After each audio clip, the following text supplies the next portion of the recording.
we have just received confirmation of a discovery that shouldn't exist. What the James Webb Space Telescope just found is a direct violation of the cosmological timeline. It is an object so massive, so bright, and so evolved that, according to our current understanding of physics, it has no right to be there. For decades, the standard model of cosmology has been our Bible. It tells us exactly how the universe began. It tells us that after the Big Bang, there was a period known as the Dark Ages, a time of cooling gas, absolute darkness, and silence, a time when gravity was slowly, painfully pulling the first atoms together. According to the math, 280 million years after the Big Bang, the universe should have been little more than a fog of neutral hydrogen. At best, a few fragile stars might have just begun to flicker. Galaxies, massive, organized, chemically evolved galaxies, they weren't supposed to exist. That's what the authorities said. But on January 28, 2026, NASA and the JADES collaboration dropped a bombshell that incinerated those predictions. They pointed the Webb telescope at a patch of sky in the Sextans constellation, expecting to find the usual faint fuzz of the early dawn. Instead, they found a monster. They have named it MOM-Z14. The MOM stands for Mirage or Miracle. It was a survey designed to test if we were seeing things, mirages, or if we were witnessing a miracle of cosmic creation. Well, we got the answer, and it's terrifying. Here are the hard numbers, and I need you to really listen to them because they break the rules of time itself. Spectroscopic analysis from Webb's NIRSpec instrument has confirmed MOM-Z14 sits at a redshift of 14.44. For those who don't speak astrophysics, let me translate. We are looking at this object as it existed just 280 million years after the Big Bang. In the cosmic scale, that is milliseconds after the birth of the universe. At that age, a galaxy should be a messy infant blob of hydrogen. It should be faint. It should be invisible. But MOM-Z14 is not faint. It is glowing with a magnitude of 20.2. It is compact, spanning roughly 300 light-years, and it is blazing with the light of hundreds of millions of suns. But the real, impossible fact, the piece of data that is keeping astronomers awake at night, isn't just its distance. It's what it's made of. Webb didn't just see light. It tasted the chemistry. The sensors detected significant amounts of oxygen and nitrogen. This shouldn't be possible.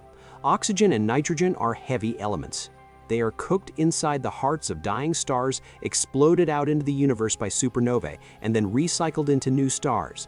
This process takes generations. It takes time, hundreds of millions of years of stellar life and death cycles. To find this much oxygen and nitrogen just 280 million years after the Big Bang means one of two things. Either the universe is hundreds of millions of years older than we think, or the first stars didn't just burn. They exploded with a violence and speed that physics cannot currently explain. We're looking at a fully operational, chemically matured galactic engine sitting in the middle of the cosmic nursery. It's like finding a fully built skyscraper in a field where the grass hasn't even started growing yet. The authorities are scrambling. Study lead Rohan Naidu from MIT put it simply, it looks nothing like what we predicted. They are calling it a challenge to the models. But let's call it what it really is. The timeline is wrong. The history of our universe is incorrect, and MOM-Z14 is the evidence that proves we have no idea what happened in the dark. To understand why this discovery is shattering the standard model, we have to look at how we found it. This wasn't an accident. This was a targeted interrogation of the deep universe. The data comes from the JADES collaboration, the JEWST Advanced Deep Extragalactic Survey. This is the heavy artillery of astrophysics. The team, led by researchers like Rohan Naidu from MIT and Peter Van Dockum from Yale, pointed the Webb telescope at a specific, unassuming patch of the sky known as the Good South Field. They weren't just taking pictures. They were using Webb's near-infrared spectrograph, or NIR-spec. This instrument doesn't just see light. It breaks it down into its DNA. It stretches the light out to analyze the chemical fingerprints hidden within the wavelengths. This is where the mainstream explanation tries to keep things calm. The official story is that Webb detects redshift. As the universe expands, light from distant objects gets stretched, shifting toward the red end of the spectrum. The higher the redshift number, or Z, the older and farther the object. Before Webb, the Hubble Space Telescope pushed the limit to about redshift 10 or 11. That was the edge of the map. Beyond that, the authorities told us, was the Dark Ages, a cosmic wall of neutral hydrogen fog where nothing bright should exist. But MOM Z14 laughed at that limit. The spectroscopic confirmation came back with a redshift of Z equals 14. This is a hard number. It places the galaxy firmly at 290 million years after the Big Bang. Now, here is the data point that destroys the model. At this redshift, the distance is roughly 13.5 billion light-years. But distance isn't the problem. Luminosity is the problem. According to the Lambda CDM model, the standard model of cosmology that is taught in every university on Earth, galaxies at this stage form through a process called hierarchical clustering. Small clumps of gas merge to form slightly larger clumps. It is a slow, messy, dim process. Based on these calculations, a galaxy at redshift 14 should have an ultraviolet magnitude of roughly -17 or faint. It should be a ghost. MOM Z14 has an ultraviolet absolute magnitude of -20.5. Do the math. That is 5 to 10 times brighter than the most optimistic predictions allowed. It is blazing with the intensity of a galaxy that has been evolving for billions of years, not millions. Study co-author Pieter van Dokkum from Yale University admitted it openly. He said, "While we were hoping for some very early objects, I don't think any of us expected to break the redshift record." They didn't expect it because the models said it was impossible, but it gets worse. Let's talk about the nitrogen bomb. NewSpec didn't just see hydrogen and helium, the primal elements. It detected strong emission lines indicating significant amounts of oxygen and, most shockingly, nitrogen. Nitrogen is what we call a secondary element. It is not created in the Big Bang. It is created inside stars through the CNO cycle, carbon, nitrogen, oxygen. This cycle requires carbon to already be present. That means you need a first generation of stars to live, burn, create carbon, die, and explode. Then you need a second generation of stars to form from that debris, use the carbon to create nitrogen, and then die and explode again. This process takes time. It takes stellar lifetimes. To find high concentrations of nitrogen just 290 million years after the universe began implies that multiple generations of massive stars lived and died in a frenzy of destruction that happened almost instantly. It suggests a universe that was born ready, a universe that woke up and immediately started building complex structures at a rate that defies the speed of light and gravity. And that brings us to the hydrogen fog anomaly. The early universe was filled with neutral hydrogen gas. It was opaque. You couldn't see through it. This is why we call it the Dark Ages. Eventually, the radiation from the first stars reionized this gas, stripping the electrons and making the universe transparent. This reionization epoch was supposed to be a gradual process, completing around 1 billion years after the Big Bang. But the data from MOM Z14 shows that this single galaxy had already punched a massive hole in the fog. The researchers found that MOM Z14 resides in a bubble of ionized gas. It has cleared its surroundings. Think about the power required to do that. To carve out a clear zoom that early in the game requires an output of ionizing radiation, extreme ultraviolet light that is off the charts. This isn't just a star cluster. This is a cosmic blowtorch. Study co-author Shuiyan Shen from MIT put it in terrifyingly stark terms. He said, "There is a growing chasm between theory and observation related to the early universe." A chasm. Not a gap, not a discrepancy. A chasm. That means the two sides, what we think we know and what is actually out there, are no longer connected. And now we have to ask the question. The authorities are whispering but haven't shouted yet. What is powering this? If it's just stars, they are dinosaur stars, monsters hundreds of times the mass of our sun, burning blue hot and dying young.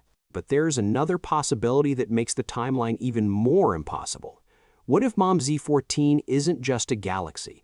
What if it's feeding a supermassive black hole? We see other objects in the deep fields, what astronomers are calling little red dots.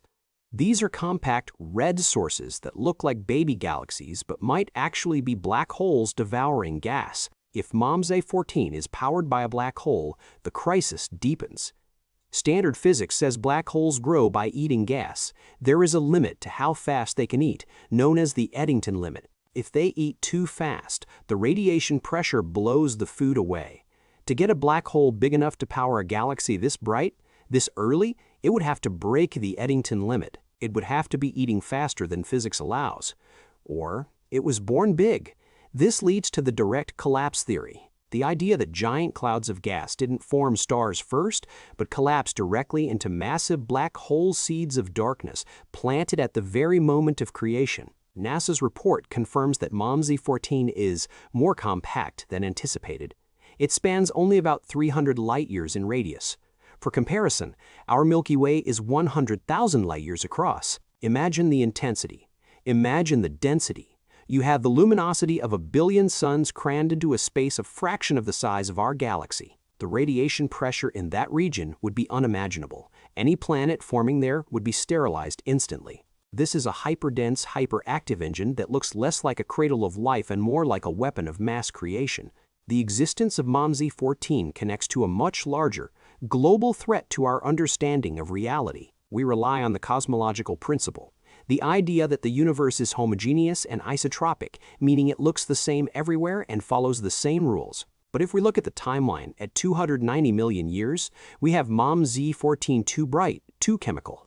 At 350 million years, we have other galaxies like GSZ-12. At 500 million years, we have fully formed disk galaxies that look like the Milky Way.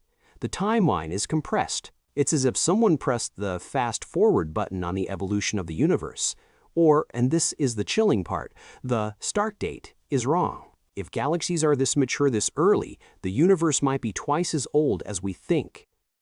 That sounds like a simple adjustment, but it breaks everything. It breaks our calculation of the expansion rate, the Hubble constant. It breaks our understanding of dark energy. If the universe is older, then the expansion is slower. If the expansion is slower, then dark energy might not be the dominant force we think it is. MOMZ-14 is not just a distant light. It is a crack in the foundation of physics. And as we stare into that crack, we are starting to realize that the universe we are modeling in our supercomputers is a fantasy.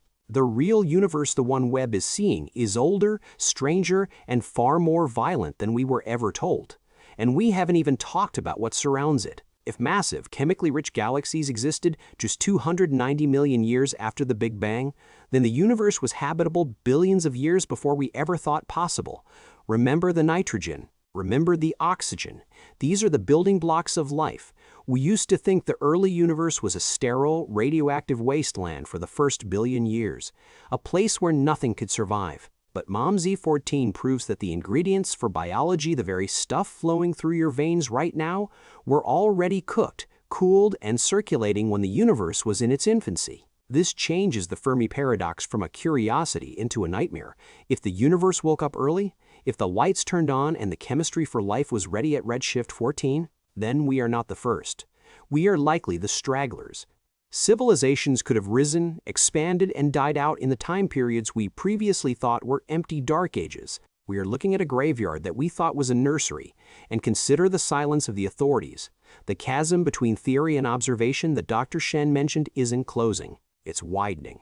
Every time Webb looks deeper, it finds more monsters, more impossible galaxies that defy the accretion limits of black holes and the formation rates of stars. This suggests that our fundamental ruler, the speed of light and the rate of gravity, might be fluctuating in ways we haven't accounted for. If the standard model collapses, we lose our map of reality. We lose our ability to predict the future of the cosmos because we no longer understand its past. We are drifting in a sea of dark energy without a compass. The discovery of MOMZ-14 is not a triumph of science. It is a warning. It is a signal that the universe is far more efficient, far more rapid, and far more alien than our comfortable simulations led us to believe. We thought we were exploring a slow, cold, empty room. Instead, we just walked into a crowded hall that has been partying for eons before we arrived. As Webb continues to stare at that red smudge in the Sextans constellation, ask yourself this. If a galaxy this advanced can hide in the first 290 million years, what else is hiding in the dark that we haven't found yet?